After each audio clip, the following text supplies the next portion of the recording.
Querido Mestre Jesus, nosso divino amigo, luz de bondade e de amor nas nossas vidas.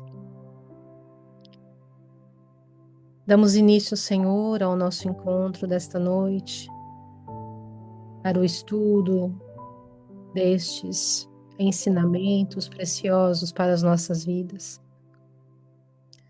Queremos, Mestre, agradecer-te, porque temos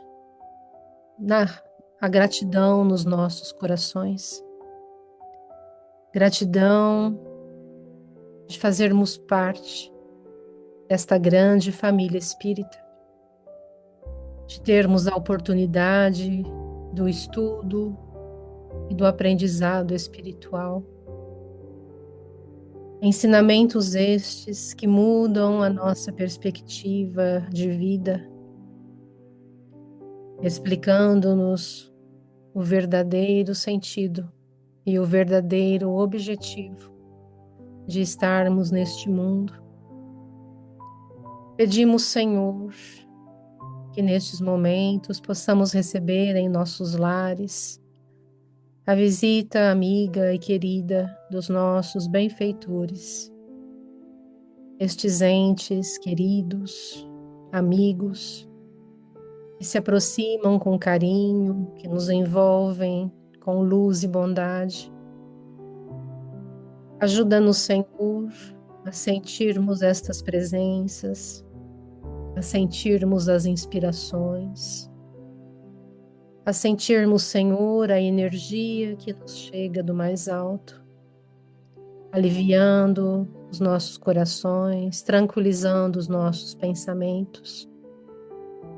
Permita-nos, Mestre, aproveitarmos destes momentos e que estes conhecimentos possam ser colocados em prática, que nós possamos viver, Senhor, cada dia de nossas vidas, com os olhos voltados para a eternidade, para a vida imortal.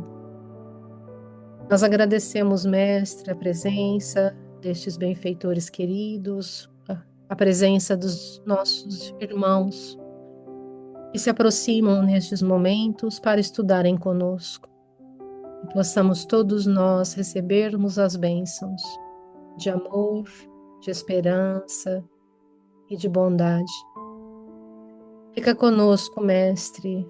Abençoe a Adriana na apresentação e que nós possamos aproveitar tudo o que há de bom nestes aprendizados que o Senhor nos oferece. Guarda-nos, Mestre, hoje e sempre. Que assim seja.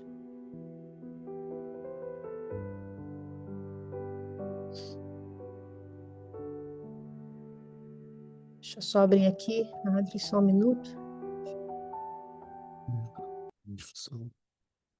Muito bem, então vamos lá.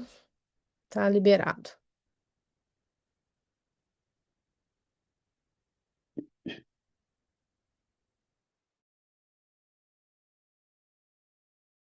Desculpa, meu microfone estava fechado. Antes de compartilhar, eu só vou localizar a gente, né, no estudo. Então, está caminhando rápido, né? Vamos começar o capítulo 8.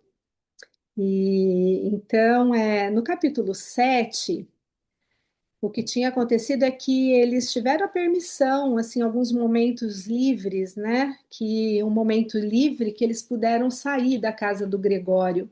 Então, é o André Luiz, o Gúbio e o Eloy. Então, eles saíram e o Gúbio falou: Ah, vamos aproveitar e vamos estudar um pouquinho sobre a questão dos ovoides, porque eles tinham visto, né? Os ovoides, e eles ficaram curiosos, então o Gúbio falou, vamos estudar um pouquinho. Então foi todo o capítulo 7, foi esse estudo sobre os ovoides, que foi muito interessante, foi em duas partes, né? Então quem perdeu, ou para quem vai nos ouvir mais tarde e não tiver visto esses estudos, pode procurar lá na página do grupo. Então vamos começar agora, então, o capítulo 8. E o capítulo 8 é o retorno deles. Eles voltam para a casa do Gregório porque eles vão ter o encontro com o Gregório, né? E então a primeira parte, assim, a primeira parte hoje é primeiro uma descrição do local, das pessoas, e aí vai ter um início de uma conversa do Gúbio com o Gregório. E aí, semana que vem, vai ser a sequência, né, da conversa e o desfecho do capítulo. Então, vamos lá.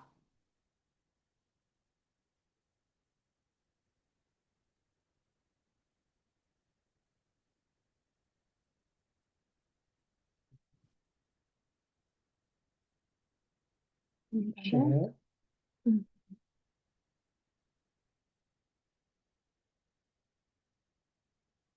Vocês estão vendo? Então, vocês estão vendo página cheia? Acho que você não vai poder fazer. Ainda não. Ah, espera um pouquinho. Problema técnico aqui, o Alexandre vai me ajudar.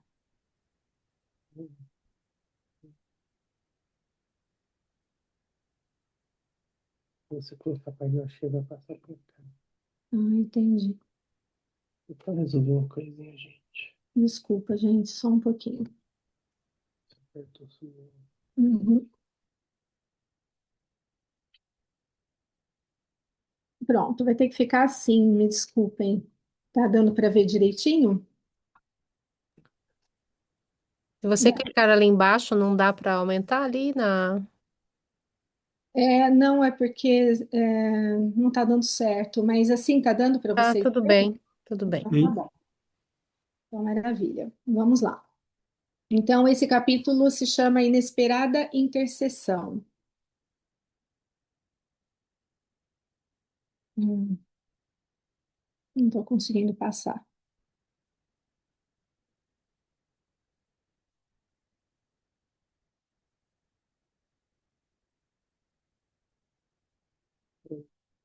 Oh, Senhor, desculpa, gente.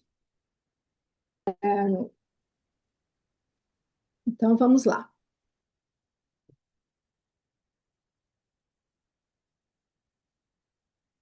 Ai, por que que não funciona assim? Ah, foi, agora foi, gente, desculpa. Então tá, então vamos para a descrição, né? Então ele fala que a sala onde o Gregório os recebia parecia um santuário estranho, iluminado por tochas ardentes.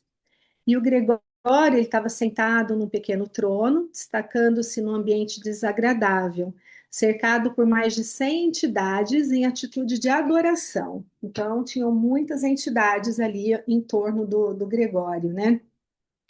E dois assistentes com vestes extravagantes manejavam grandes turíbulos. Turíbulos é uma espécie, tipo aquele incensário pendente, sabe? Que eles usam nas igrejas e tudo, nas cerimônias religiosas, né? Com substâncias perfumadas de forte aroma. André Luiz escreve realmente como assim, sendo bem desagradável o aroma. O sacerdote, o Gregório, ele trajava uma túnica escarlate e irradiava um halo pardo escuro, cujos raios inquietantes feriam a visão. E ele fixou nos visitantes um olhar penetrante e estendeu a mão, permitindo que se aproximassem.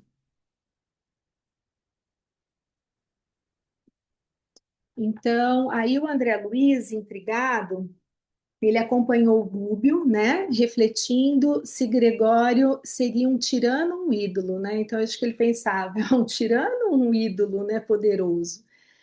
E aí tinham 12 criaturas que estavam ajoelhadas ao lado do trono dourado, estavam atentas às ordens do Gregório. E aí, com um único gesto, Gregório determinou um silêncio, né? E todos os presentes, exceto os visitantes, deixaram imediatamente o recinto, porque ele disse que seria um regime sigiloso, né? Pelo gesto que ele fez. E aí o André Luiz entendeu, ele compreendeu que tratariam de assunto grave. E aí ele observou o Gúbio para poder seguir os movimentos do Gúbio, né? Então o Gúbio se aproxima do Gregório e o Gregório o observa com uma expressão bem rude.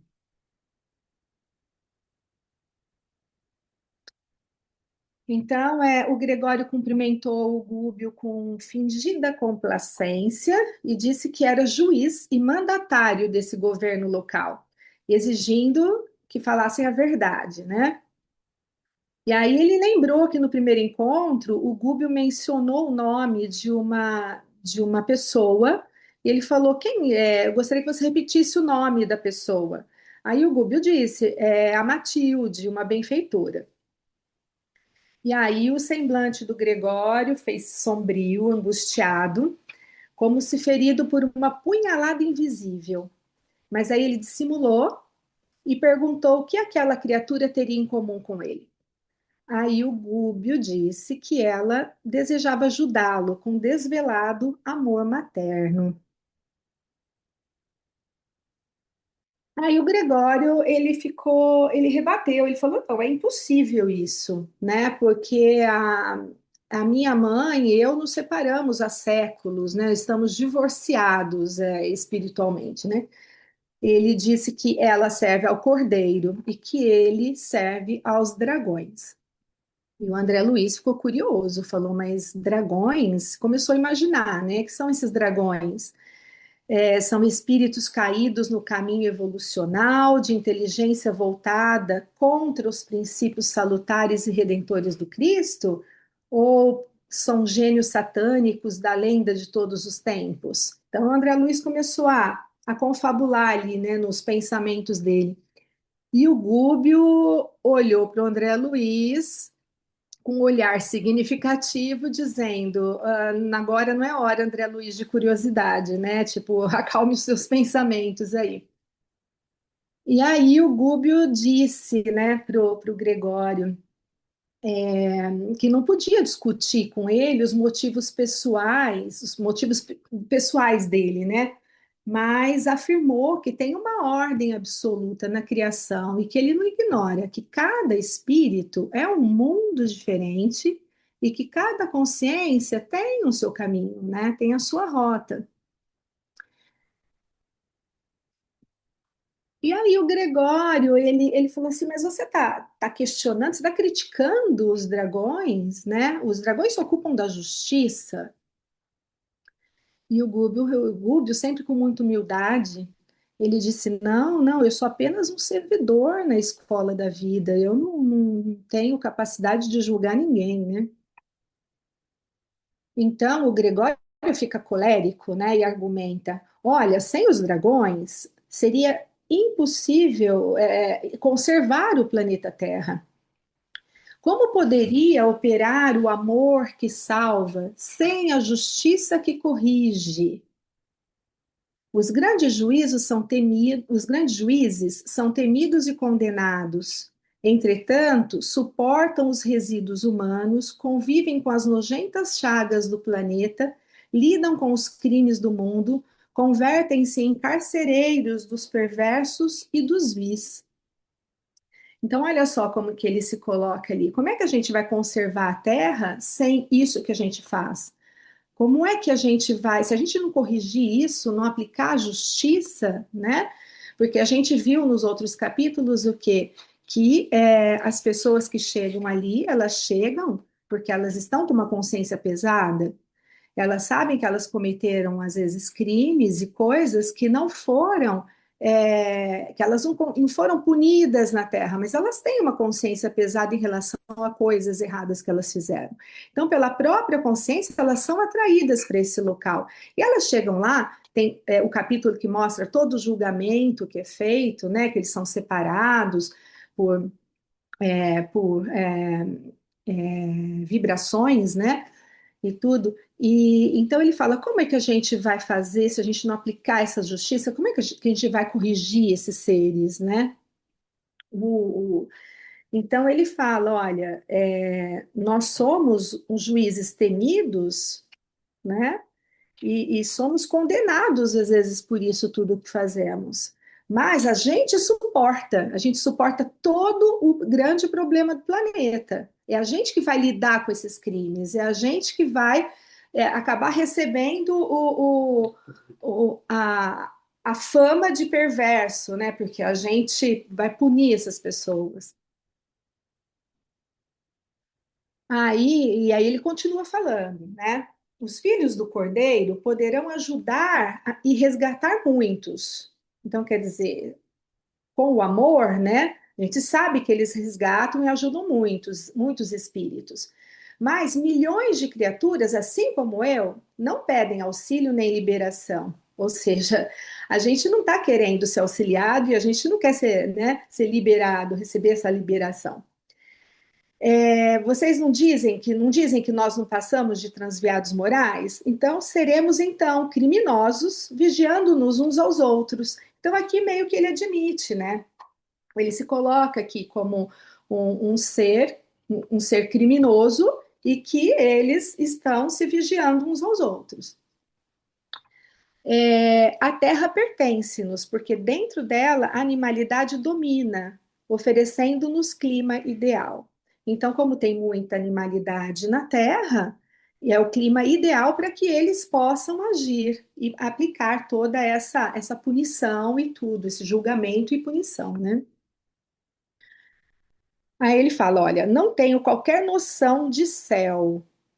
Acredito que seja uma corte de eleitos, mas o mundo visível para nós constitui extenso reino de condenados. Então, para ele é como se o céu fosse um paraíso que só os eleitos vão para lá, né? Eu acho que quando ele desencarnou, que ele viu que ele não era um eleito que foi para esse céu, eu acho que ele acabou se rebelando, né? Então, por isso, essa condição onde ele está hoje. No corpo físico, caímos na rede de circunstâncias fatais. Contudo, a teia que os planos inferiores nos preparam servirá a milhões. Se é o nosso destino joeirar o trigo do mundo, nossa peneira não se fará complacente. Experimentados que somos na queda, provaremos todos os que nos surgirem no caminho.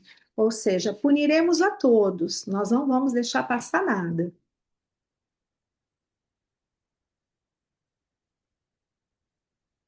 Ordenam os grandes juízes que guardemos as portas. Temos, por isso, servidores em todas as direções. Subordinam-se-nos todos os homens e mulheres afastados da evolução regular. E é forçoso reconhecer que semelhantes individualidades se contam por milhões. Então, imagina, milhões e milhões de espíritos, né, que se afastaram das leis divinas, né, que foram para o lado do mal ainda, que estão em evolução, né? E ele está dizendo, eles têm servidores em todos os lugares, então eles estão de olho em tudo que acontece.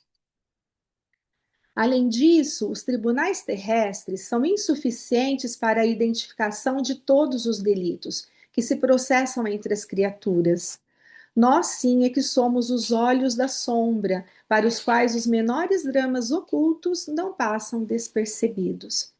Então, aqui ele está dizendo daquelas pessoas que cometem crimes, que não são punidas, né, pelas leis terrestres, né, quando estão encarnados, porque às vezes são crimes que ficam ocultos, as pessoas não conseguem, não descobrem quem foi que cometeu o crime, ou coisas que às vezes as pessoas fazem e guardam para elas mesmas e tudo, né?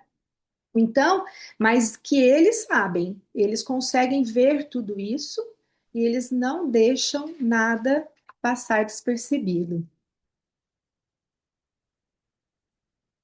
Aí bom, o Gúbio com muita humildade, né, e muito respeito, ele fitou o Gregório e aí ele disse, ó, grande sacerdote, porque o Gúbio sabe, né?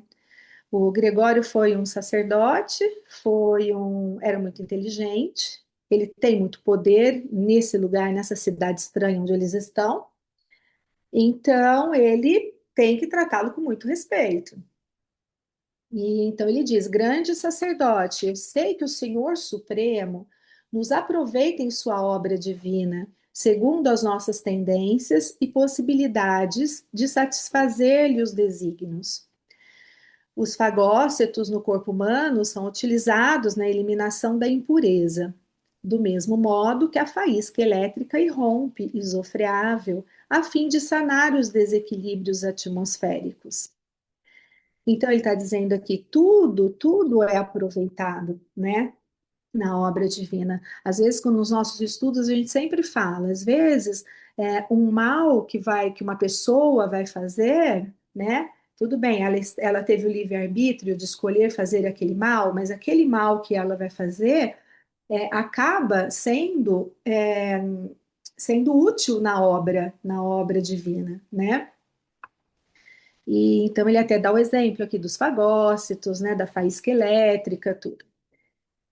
Respeito, assim, o teu poder, porque se a sabedoria celeste conhece a existência das folhas tenras das árvores, sabe também a razão do teu extenso domínio. Entretanto, não concordas em que a nossa interferência prevalece sobre a fatalidade, círculo fechado de circunstâncias que nós mesmos criamos? E aí o Gúbio continua. Não estou habilitado a apreciar o trabalho dos juízes que administram estes pousos de sofrimento reparador. Sempre com humildade, né? Olha, eu não tenho como falar do trabalho de vocês. Conheço, contudo, os quadros pavorosos que se desdobram ao teu olhar, né? Que são muitos quadros pavorosos, né? Como ele diz lá, milhões e milhões. Observo de perto os criminosos que se matam uns aos outros. Sondo de quando em vez os dramas sombrios daqueles que jazem nas furnas de dor, magnetizados ao mal que praticaram. E não ignoro que a justiça deve reinar, consoante as determinações soberanas. Então, aqui o Gúbio está falando para ele: olha, eu vejo todo o sofrimento, né? Todo o mal que foi praticado e todas as consequências decorrentes de todo esse mal. E a gente sabe que a justiça de Deus, a justiça deve reinar, né? Mas ele diz aqui, ó, consoante as determinações soberanas, né? Todavia, respeitável Gregório, não admites que o amor, instalado nos corações, redimiria todos os pecados? Então, ele coloca uma pergunta aqui para o Gregório, né? Você não acha que com o amor a gente consegue fazer com que essas pessoas elas tenham consciência, que elas consigam se recuperar mais rápido do que com a punição, né? Uma punição tão severa? E ele continua: não aceitas, porventura, a vitória final da bondade através do serviço fraterno que nos eleva e conduz ao Pai Supremo? Né? Por acaso ser bom não vai nos ajudar a nos elevar e a elevar essas pessoas mais rápido? Se gastássemos nos cometimentos divinos do Cordeiro as mesmas energias que se despendem a serviço dos dragões, não alcançaríamos mais apressadamente os objetivos do Supremo Triunfo? Olha que interessante aqui, né? Às vezes a gente fala, até eu lembrei quando eu estava lendo isso daqui, eu lembrei que às vezes tem pessoas que são muito inteligentes e têm uma força muito grande, né? Lembrei do exemplo do Paulo, né? Quando ele era Saulo, e ele usava toda aquela energia, aquela energia, mas não era totalmente para o bem. Ele achava que era para o bem, mas não era totalmente para o bem, né? Quando ele encontra Jesus, que ele se transforma, aí como Paulo, né? Ele usa toda essa energia para o bem. Então, é mais ou menos isso que ele está dizendo. Será que toda essa energia que vocês gastam, né, em serviço dos dragões, vocês usando isso em serviço, talvez, ao cordeiro, como a mãe dele, né, não vai, não vai te ajudar a fazer isso mais rápido? Ajudar mais rápida, para que a ajuda para essas pessoas seja mais rápida? O sacerdote ouviu, então, contrariado, né? Lógico. Imagina se ele não ia ficar contrariado ouvindo essas perguntas, esses questionamentos do Gúbio, né? E aí ele falou: Como pude escutar-te calado tanto tempo? Somos aqui julgadores na morte de todos aqueles que malbarataram os tesouros da vida. Como inocular amor em corações enregelados? Não disse o cordeiro certa vez que não se deve lançar pérolas aos porcos? Para cada pastor de rebanho na terra, há 1000 porcos ostentando as insígnias da carne. E se o teu mestre reclama pegureiros ao seu apostolado, que fazer de nossa parte, se não constituir equipes de inteligências vigorosas, especializadas em corrigir as criaturas delinquentes que se colocam sob nossa vara diretiva? A questão dele aqui é o seguinte, né? Essas pessoas têm corações duros, né? Corações de pedra. Como que a gente vai é, como que a gente vai fazer diferente, né? Como que a gente vai fazer isso tudo com amor, dessa forma como Jesus disse? Não, não dá. Então, assim, ele diz, não tem como, né? A gente só tem como fazer isso tendo essas equipes especializadas para corrigir esses delinquentes, né? Então, inteligências vigorosas. E, bom, e aí ele continua dizendo: os dragões são gênios conservadores do mundo físico e se esmeram em preservar a aglutinação dos elementos planetários. Coerentes com a lógica, não entendem o paraíso de imposição. Se o amor conquistasse a Terra de um dia para outro, desintegrando-lhe os abismos escuros a fim de que a luz sublime aí brilhasse para sempre, fácil e instantânea, como acomodar nesse clima celestial as consciências de lobos e leões, panteras e tigres, pela extrema analogia que ainda guardam com essas feras, né? Almas essas que habitam formas humanas aos milhares de milhares? Que seria do céu se não vigiássemos os infernos? Olha a lógica que ele usa aqui. Ele diz: se de repente fizéssemos luz, né? Fizéssemos que tudo virasse um céu, um paraíso, né? Em todos os abismos da terra. Como que essas pessoas conseguiriam viver lá? Todas essas pessoas que foram tão ruins, cometeram crimes que são a consciências de lobos e leões, panteras e tigres, né? Então, quer dizer, ele acha que com isso ele está protegendo o céu, vigiando o inferno, ele protege o céu. Então, olha a coerência dele né, na cabeça dele, como que funciona o negócio. Bom, a minha parte termina aqui da leitura, né, do capítulo, depois vai ser semana que vem a parte do Daniel, mas aí eu fui pesquisar um pouquinho sobre os dragões, né, porque como o André Luiz ficou muito curioso, né, então eu fui ver um pouquinho, então eu cheguei à conclusão assim, que dragões são espíritos poderosos, altamente inteligentes, porém rebelados contra as leis divinas. Então, seriam antigas inteligências que desviaram seu potencial para o orgulho, vaidade, rebeldia, domínio. E eles atuam em zonas inferiores do plano espiritual, como regiões umbralinas profundas. Aí eles vão exercer papéis de justiça rigorosa, controle sobre espíritos criminosos e violentos. Então, formariam organizações hierárquicas, né, com juízes, chefes, sacerdotes. E aí tem uma coisa importante a ser dita. Esses espíritos não são eternamente maus, pois na visão espírita, né, como sabemos todos nós, todos evoluem. E então, aí qual seria a função desses dragões? Seriam como fagócitos espirituais. Eles lidam com esses resíduos morais. Então, são entidades encarregadas da correção e não da compaixão. Então, eles vão administrar as regiões densas, onde se encontram esses espíritos dominados por instintos agressivos, vícios, crimes graves. Então, a Terra ainda é um mundo, né? Como ele disse, a animalidade predomina.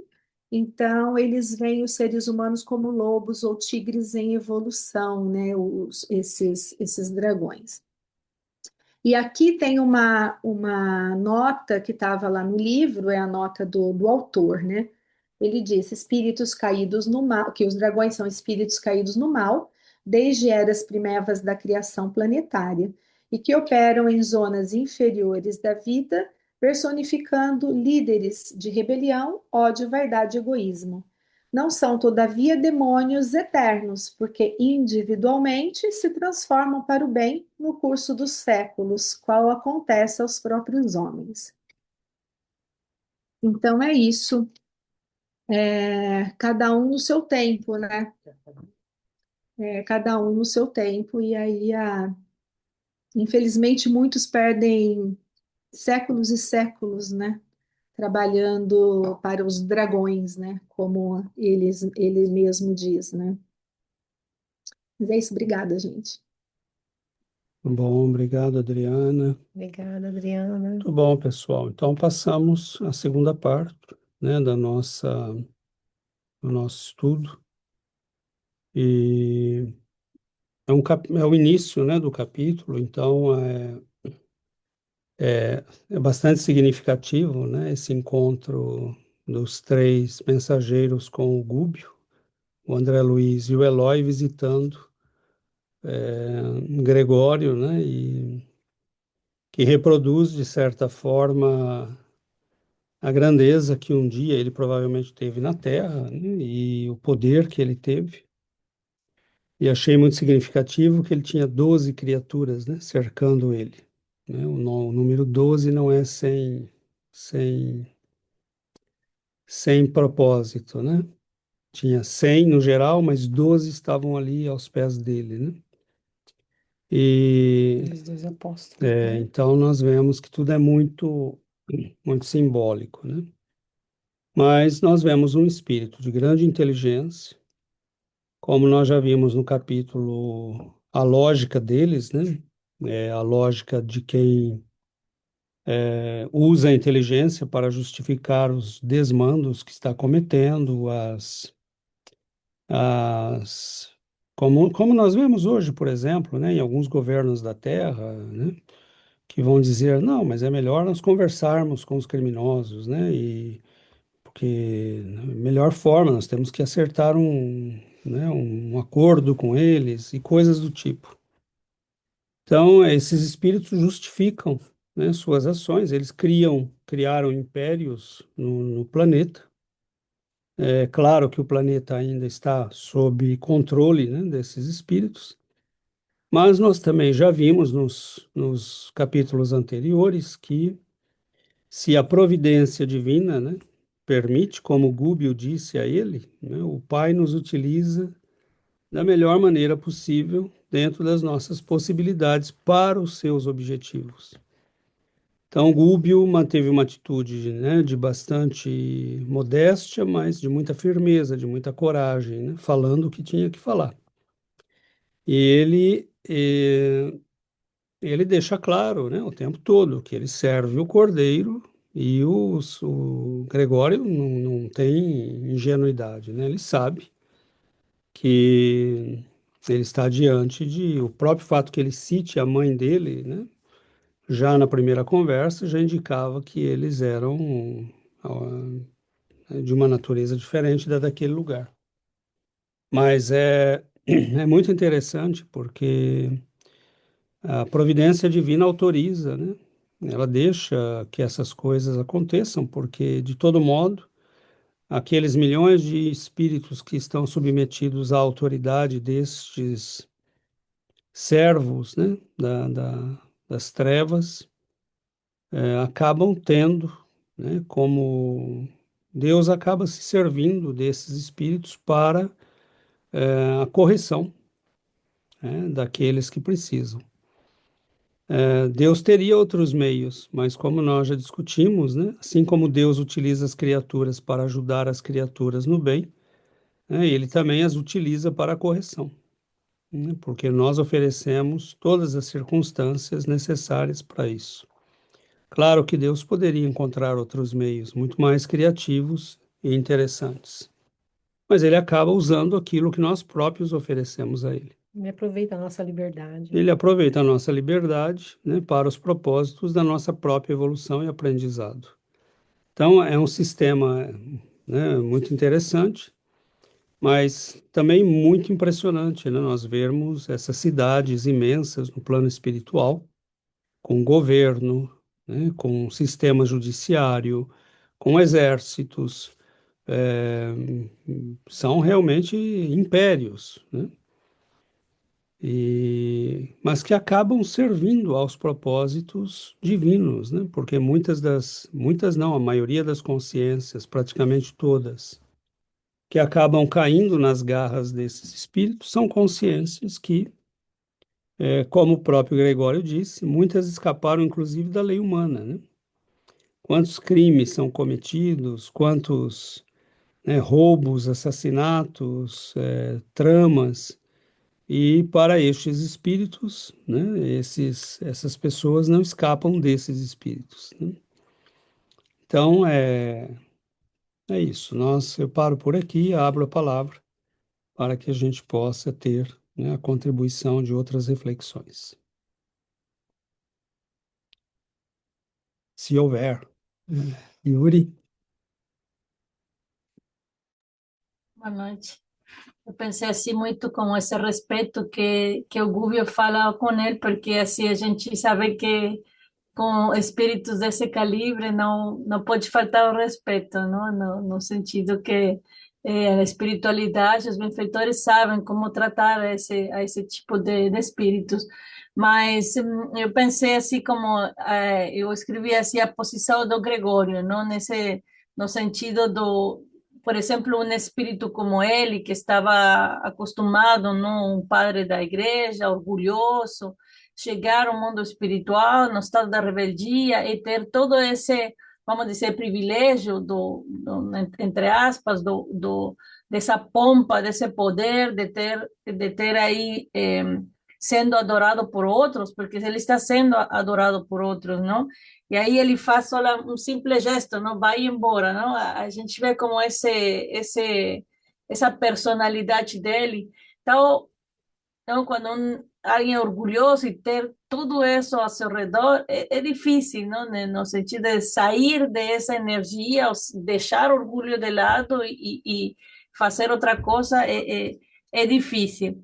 Mas uma coisa que ele falou aí é esse pedido de auxílio, quando ele falou, não pedem, nós que não pedimos auxílio ou que não pedimos libertação. Eu pensei muito no solar, não? André Luiz, ele sofreu, ele teve todo esses momentos de dificuldade, mas no momento em que ele pediu auxílio, ele foi resgatado, não? Então, aqui Gregório nos está falando que não existe o resgate, ou que não existe ajuda, porque ajuda está todo o tempo aí, mas eles não querem, eles não pedem auxílio, eles não querem ser libertados.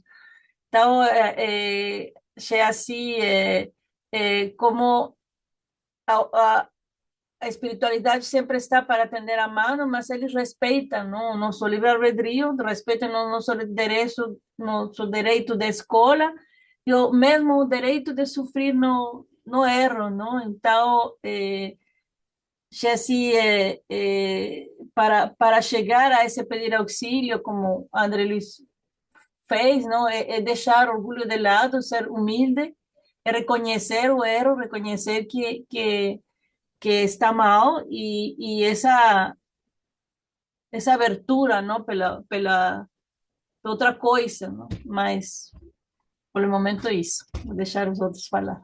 É. Mas olha que interessante, mesmo ele não querendo, a Matilde, com tanto amor que ela tem por esse filho, né? Ela ainda enviou, né, auxílio para ele. Então, mesmo ele falando, não quero, né? Nós não queremos libertação, né?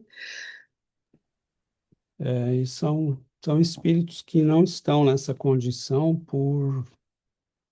por imposição externa, né? Eles não, eles saíram do corpo, alguns ficam profundamente decepcionados, porque ele foi um papa, né? E ele se imaginava aquilo que nós, né, lemos na igreja, né? O papa é o representante de Deus na Terra. E então, assim, é praticamente a maior autoridade que existe na Terra, segundo a concepção católica. E esse homem sai, né, do corpo e, na verdade, ele descobre que ele é, né, tão frágil e tão Necessitado. submetido à lei como qualquer outro ser humano, né, que ele terá que responder. Então, são espíritos que se rebelam, né? A característica básica desses espíritos é a rebeldia. Eles não aceitam, né? Eles acreditavam na própria autoridade, eles acreditavam no próprio poder, na própria importância, e eles não aceitam essa mudança de perspectiva. E aí eles se rebelam, né? Eles se rebelam e nós vemos que ele não fala como uma vítima, um coitadinho, ele tem a convicção do que ele está falando, né? Você trabalha para o cordeiro, eu trabalho para os dragões. O cordeiro faz o trabalho dele, nós fazemos o nosso, né? E se nós não fizéssemos o nosso, vocês teriam um problema, né? Então, ele fala com muita convicção, né? Usa uma lógica muito sofística, né? Porque ele parte de princípios, né, e de fundamentos que são falsos, né, onde está escrito que Deus precisa deles, né, onde está escrito que eles têm o poder e a autoridade para fazer isso, mas eles se arrogam esse poder e essa autoridade. Então, mas eles não são, né, eles não estão ali como coitadinhos. São Só por decisão espíritos própria, que né? estão por Uhum. decisão própria, que confrontam a lei divina e que se opõem a Jesus conscientemente, né? Eles não são espíritos que estão há muitos séculos, milênios mesmo, trabalhando, né, contra as determinações das leis divinas. E eles querem um império para eles, né? É disso que vem as lendas, né, dos anjos caídos, de Satã, de Lúcifer, né? São Uhum. desses elementos, né, que vêm essas histórias, né? Daniel? Boa noite. E é interessante que eles pegam, né, trechos verdadeiros e subvertem, que ele fala jogar pérolas aos porcos. Ó, ele falou isso, ó, eu tô fazendo, né, é muito interessante, mas eu fiquei raciocinando, refletindo sobre o porquê da postura de humildade, né? Que assim, eu estava lendo esse capítulo inteiro e assim, é uma aula de como negociar, né? É uma fantástica. E aí eu lembrei de uma história do Chico, que ele comentava que quando teve uma vez que ele recebia muitos ataques, né? Dos espíritos das trevas, e tem uma vez que ele sentiu, ele foi empurrado e ele deu com a cara no chão. E aí o Emmanuel falou para ele agradecer. E aí ele com a cara no chão falou, obrigado, irmãos, né? Agradecendo. E aí e com a cara machucada, chegou em casa, mas por que que você pediu para eu falar aquilo? Né? Ele falou assim, porque se você sentisse raiva, era isso, eu tô tentando lembrar. você ia estar na mesma vibração dele e você deixar eles com mais força. E aí eu fiquei pensando, olha, é justamente essa humildade é para não deixar o cara mais forte ainda, assim, então, tipo, é assim, esse foi talvez um, um dos motivos, né, para ele não vibrar na mesma frequência, né? Então eu achei essa postura também uma boa reflexão. E aí eu fiquei curioso, César, por que do 12 no, o número 12 que você comentou? Fiquei curioso. Por causa dos 12 apóstolos, O doce de Jesus. né? Então Se ele, Jesus tinha 12, ele também tinha 12. então Só que do outro lado, né? Do É. outro lado. Ah, nossa, interessante. Nossa, não, né? André Luiz não É, diz só nada, mas não, não. fiquei, por que 12 e não 13, 15, né? é. Não, Diante de nada é por 100 que estavam acaso, né? ali. Nada é Diante por de 100 acaso. que estavam ali, porque André Luiz destaca 12, né? É. E por que que ele escreve esse número? Então a gente vê que são espíritos que usam, né, um simbolismo realmente muito. Mas há uma outra história, né, Daniel, do Chico, não lembro se é o Bacelli que conta, se eu li num livro, que diz que num certo momento Emmanuel aparece para o Chico, né, e fala: você se prepare que você vai receber uma visita perigosa, né? E aí começa, né, muda tudo na casa, uma atmosfera muito estranha, e começa a aparecer para o Chico um espírito, né, que se materializa com uma forma demoníaca, né? E ele diz, né, eu estou aqui para que você me diga o que você quer, Chico Xavier, né? E o Chico recebe de Emmanuel, né, a instrução, você pense muito bem no que vai dizer, cuidado, né? E ele fala para ele, meu irmão, eu gostaria muito que você me abençoasse, né? E aí o espírito dá uma risada, fala, você, Chico, você, né? Como quem diz, você é esperto, né? Ou seja, se ele abençoar o Chico, ele não pode, né, agir contra ele, você está abençoando. Então ele foi. Mas imagina, né, se o Chico não encontrava esses espíritos. Chico era um dos representantes, né, do Cristo na Terra. E imagina se ele não viu vários, né, desse tipo. Se o Chico contasse, né, um terço das coisas que ele viveu, a gente ficaria com o cabelo em pé, né? Então, mas porque ele não teve, né? Porque ele conseguiu passar por tudo isso. Porque não era alguém usando só a inteligência, só o conhecimento, mas o amor, né? Inclusive o amor por esses irmãos, porque só imaginar, né? Você ficar 7, 8 séculos, 1000, 10.000 anos, né? Às vezes preso numa infelicidade, né? Porque as leis divinas não vão mudar. E é o teu sofrimento, o teu afastamento de tudo que é bom, né? Só vai, né, servir para te fazer sofrer e ainda servir sem querer as leis divinas, né? Então é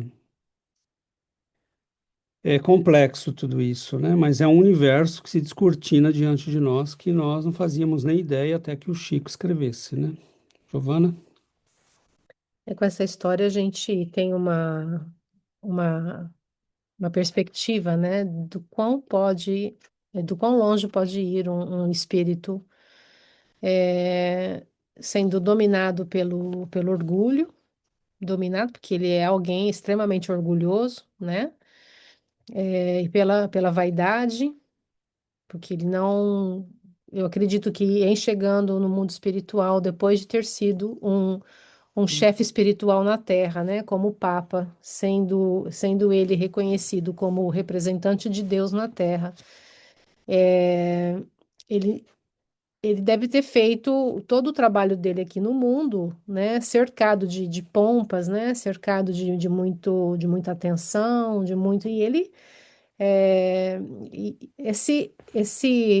o fato dele estar ali com 100, né, 100 espíritos em torno dele, são espíritos que servindo, né, então, da mesma forma como ele viveu aqui no mundo, ele foi servido, ele foi um chefe espiritual e ele era reconhecido, né, como humano, como alguém muito importante.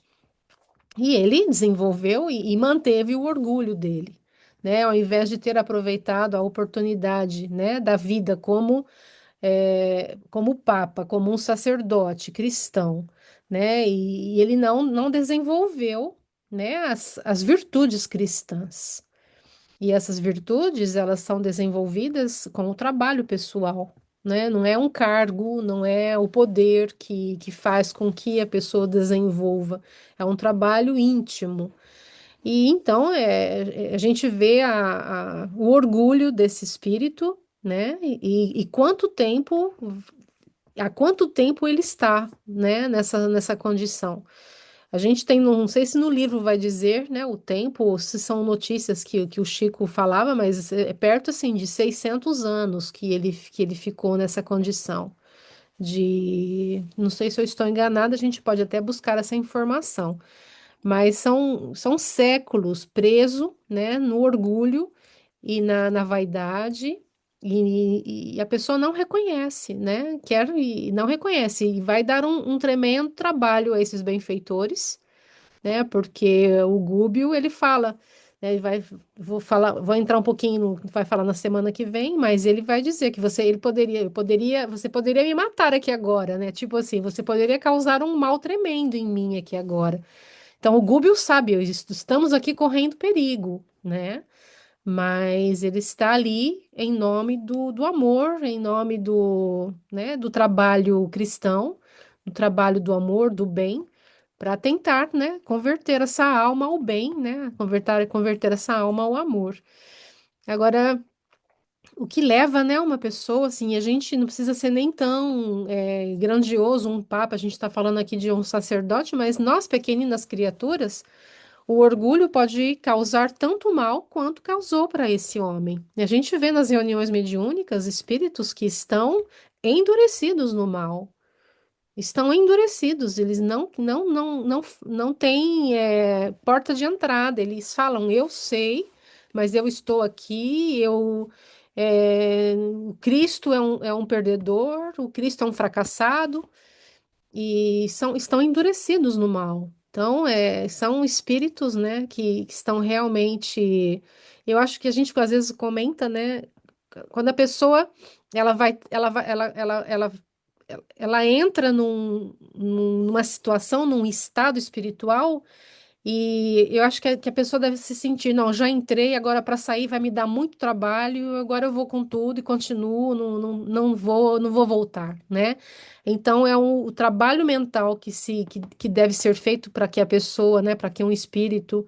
Isso eu falo dos encarnados e dos desencarnados, né? Porque é o mesmo trabalho para todos nós. Quando a gente, muitas vezes, quando comete um erro, às vezes o erro para não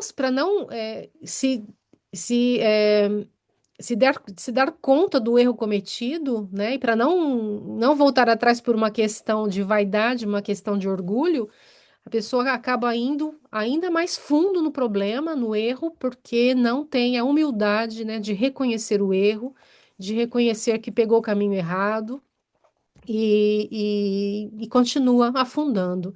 Então, esse é um, é um grave problema do orgulho, né? E o orgulho é uma doença muito, muito triste, né? É um vício muito triste, que deve ser combatido com extrema força, mas não é fácil.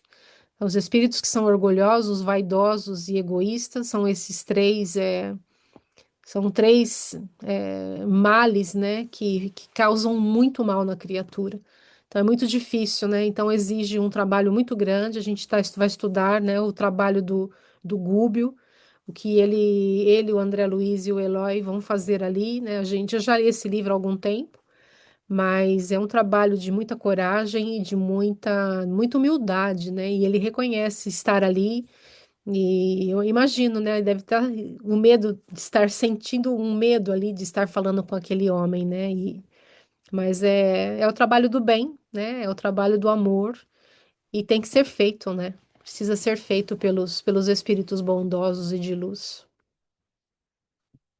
Como disse o Daniel, é uma aula de negociação, né? Ele é um diplomata, ele fala o que tem que falar, mas não desautoriza, não agride, não, né? E até corrige, mas dizendo, bom, eu, né, não entendo, eu precisaria entender melhor a tua situação e Só um pequeno comentário que o Daniel falou da interpretação, né? Esses espíritos, eles interpretam as falas de Jesus, né? Os ensinamentos de Jesus, de acordo com o que eles são, né? Então, eles dão a interpretação deles. Não jogareis pérolas aos porcos, né? É uma interpretação para justificar o que eles são. Então, ao invés de se corrigirem, né, e de aplicarem os ensinamentos do bem e do amor, eles usam para justificarem as atitudes que eles têm e se manterem no erro, né? na verdade, eles conhecem muito bem a Bíblia, o Evangelho, os textos sagrados, conhecem até melhor do que nós, né? Muito melhor. E, e nós vamos entendendo, né? Ouvindo este homem, de onde vêm as fontes do mal na Terra. Porque ele deixa muito claro, né? Vocês podem ficar no céu de vocês, né? Os filhos do Cordeiro podem aí salvar alguns, mas nós é que somos os que controlamos as almas desse mundo, né? Eles querem um império na Terra, né? Então nós não podemos ter a ilusão de que eles estão vivendo nessas cidades e que eles se contentam de ficar nessas cidades, né? A influência deles no mundo é muito grande.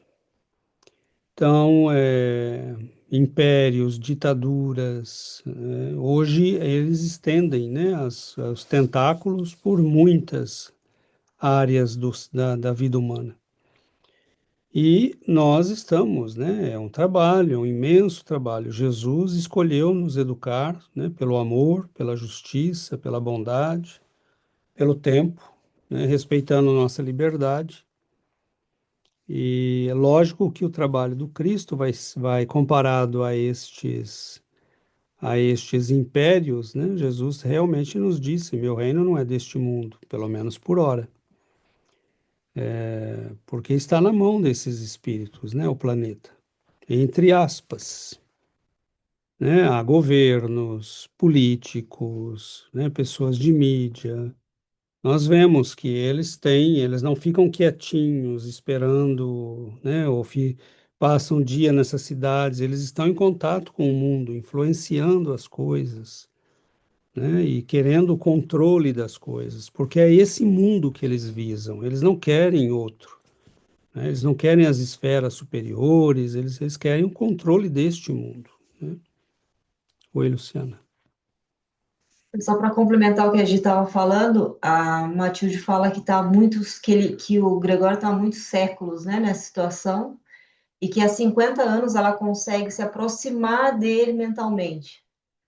Então imagina, né, quanto tempo, quanto trabalho, quanto amor, quanta dedicação.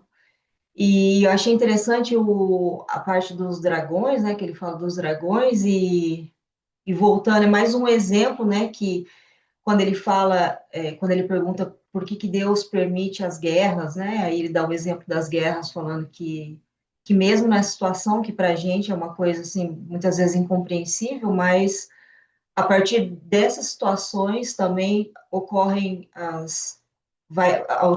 situação vai ser utilizada para a correção de certos irmãos, né? E então assim, a sabedoria divina é maravilhosa, né? Porque mesmo nessas situações em que aparentemente é algo terrível, mas dali está saindo alguma coisa positiva mesmo assim. Bom, obrigado, Lu. Nós percebemos, né, que tem uma mensagem de Emmanuel na qual, não vou lembrar o nome agora, infelizmente, mas ele fala de todos os crimes, né, que parecem passar despercebidos pela justiça, né? Mas ele dá exemplos depois, né? Dos milhares de casos, né? Pessoas que morrem em catástrofes, e ele vai dando os exemplos e ele mostra como que nós podemos muitas vezes ter a ilusão de que, né, a justiça não será feita, mas ela é feita, né? E esses espíritos são espíritos que eles se arrogam, né, o direito de patrocinar a justiça no mundo, de controlar as coisas, de decidir, mas é autorizado até certo ponto, né, pela providência divina, enquanto isso puder ser útil, né, para uma parte dessa população, para nós. Nós não somos diferentes desses espíritos, né? De modo geral, nós somos almas ainda muito doentes e que reconhecemos, né, a nossa doença, enquanto que eles se caracterizam por uma rebeldia, né? A rebeldia corta os laços com a providência divina. Então, você não tem, né? Aí fica difícil, porque a rebeldia é o filho que se coloca em oposição ao pai, né? Então acaba o diálogo, acaba os meios de. É o filho pródigo que vai embora para fazer o que ele quer, né? E até onde ele pode ir com o sofrimento para que ele se dê conta, né, de que precisa voltar, é algo que só Deus sabe e só cada um pode responder por si, né? Então, são espíritos, né, que têm influência muito grande no mundo. Movimentos políticos, não é inquestionável, né, que movimentos como os que aconteceram no início do século XX na Rússia, do bolchevismo, né, da Revolução Russa de 17, movimentos como aconteceram mais tarde, né, na Guerra de 39 na Alemanha, com o nazismo, e outros, muitos outros, né? Não dá para nós imaginarmos que não sejam movimentos patrocinados por espíritos desse tipo, né? Ou piores ainda que um Gregório. Né? Porque o Gregório, embora filiado a isso, é um homem que, né, está conversando com muita razoabilidade, com muita inteligência, mas que é certamente um espírito impiedoso. Mas os destinos da humanidade estão nas mãos do Cristo, né? E se ele deixa as coisas acontecerem, se ele nos dá essa liberdade, ela vai até um certo ponto, né? A partir de um certo momento, a providência divina toma as rédeas, né, da situação na mão, e aí ela decide como vai ser. Oi, Yuri.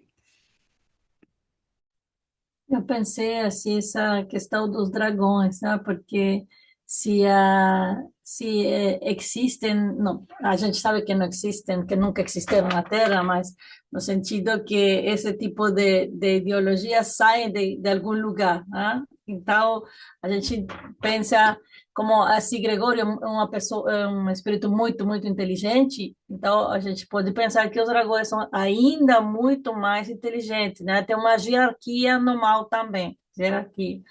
Mas pensava assim como eles podem apresentar-se da forma de dragões, não? Para impressionar mais, isso, porque eles podem moldear a seu aspecto, mas como esse espírito que você falou que se apresentou para Chico, assim como muito na forma assim diabólica, vamos dizer, como eles, eu fico imaginando assim, não? Porque as histórias saem de algum lugar. Então, isso. E outra coisa que eu queria falar, César, sobre essa percepção do céu que ele tem. Porque ele fala assim, não, o céu exclusivo dos elegidos, dos electos, não? Electos elegidos. Então, como essa concepção fez muito mal a muitas pessoas, porque achar que eles não podem entrar no céu porque eles não são privilegiados, porque não são elegidos pelo Deus, como aí já fica uma barreira, não, para acceder a essas energias, para acceder à ajuda. Então é como assim, como se ele, quando ele fala ali, eu acho que ele como que justifica a própria rebelião dele, não? Ele não está, porque assim ele diz, é como se está justificando a sua própria exclusão e não a eleição dele pelos dragões, não é como se ele não tem direito pelos erros que ele fez, mas isso, obrigada. Bom, obrigado, Yuri. É isso, né? Nós temos, vamos caminhando para o final e só lembrar, né, que, como eu estava dizendo, não nos cabe, né, ter a ilusão de que nós temos nosso trabalho é o trabalho do aprendizado e da melhoria de nós mesmos. E a colaboração, né, com o Cristo no auxílio aos nossos irmãos que necessitam, né?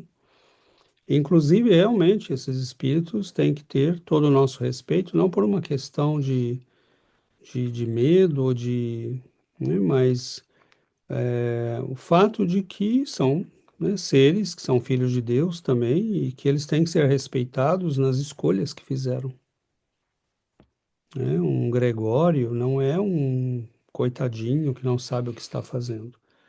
Agora, nós temos direito, né, de também fazer as nossas e de defendê-las e de prosseguir nos nossos esforços e confiando, né, porque a grande lei da sintonia nos coloca em contato com aqueles que querem o mesmo que nós.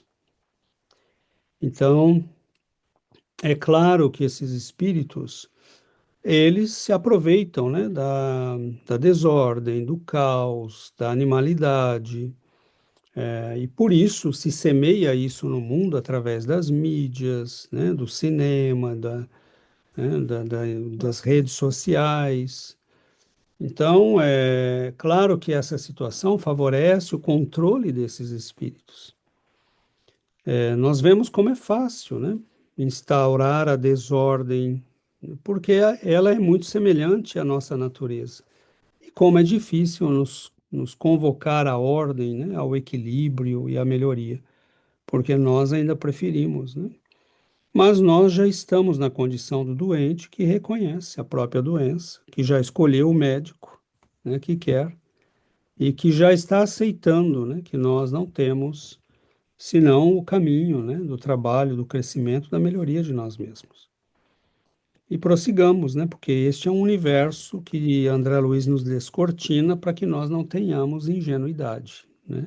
Nós não estamos lidando com coisas simples, Com né? forças. É preciso muita humildade, muito respeito e continuar seguindo o nosso trabalho, né? Confiando no Cristo. Muito bom, amigos. Vamos finalizar. Nosso tempo está se esgotando. Vamos fazer a nossa prece.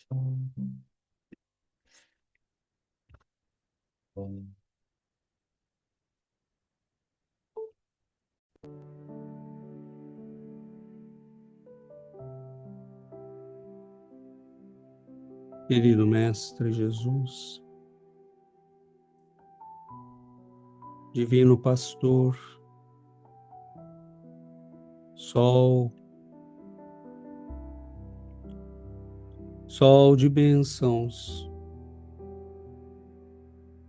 que se derrama sobre as sombras ainda, Senhor, tão presentes em nossas almas. Que vossa bênção, Senhor, acorde nossos corações para a gratidão, para a alegria, que desperte em nós, Mestre, a gratidão do Filho pelo Pai. Que o Senhor nos guie, nos abençoe. Que ampare, Senhor, nossos irmãos, familiares, amigos, aqueles que nos pedem orações. Pedimos por todos eles, Senhor, que a vossa bênção se espalhe sobre este mundo, iluminando, despertando, resgatando nossas almas. Fique conosco, Mestre, abençoe-nos hoje e para todo sempre. Que assim seja, Senhor.